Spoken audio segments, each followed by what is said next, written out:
Court. Back up Schroeder. Puts up a three. Puts it in. The NBA playoffs have officially entered their conference finals, and to the surprise of many, the 4 teams that are there are not the 4 teams that many assumed would be there. Both number 1 seeds are out, as well as one number 2 seed. And just as important is that the champs from last year, the aptly named Bubble Playoffs, was taken out as well.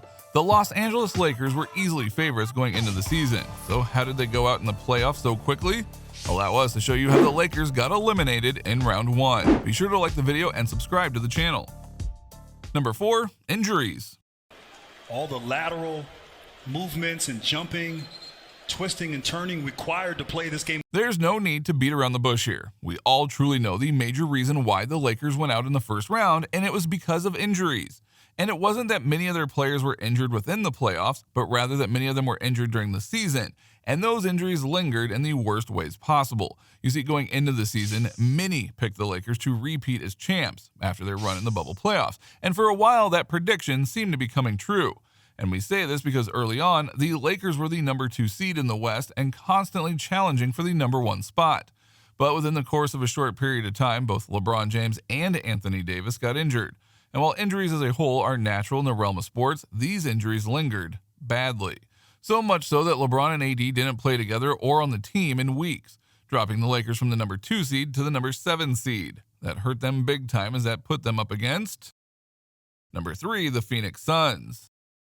Now, it would be foolish to go and just look at the Lakers and blame them for everything that happened, because their opponents had to come play as well, and despite some early missteps and injuries of their own, the Phoenix Suns pulled off the stunning upset of the Lakers to send them out of the playoffs.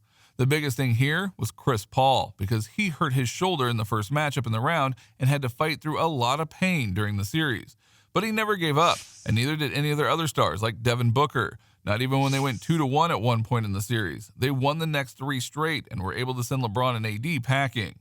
And then they beat the Nuggets in 4 to go to the conference finals. So clearly this team was good to fight from start to finish.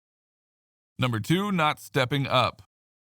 While it's very, very easy to go and focus on LeBron James and Anthony Davis in these playoff games, they are not the only ones on the team.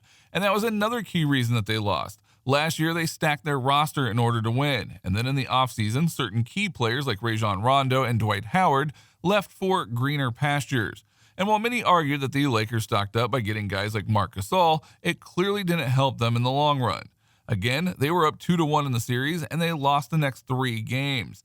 AD went out with an injury, and LeBron needed help, but didn't get it. The Lakers are going to have to get some key supporting talent if they want to challenge next year. And this bitter loss will remind them of just how much they need to get things together. Number 1. So what do you think? What do you think of this look at the Los Angeles Lakers and how they were able to go from being a top dog to one of the first teams out of the NBA playoffs? Were you surprised by this turn of events? Do you think that the Lakers will be able to bounce back next year? Or do you think that their very small window for victory has been shut? Let us know in the comments down below. Be sure to subscribe, and we'll see you next time on the channel.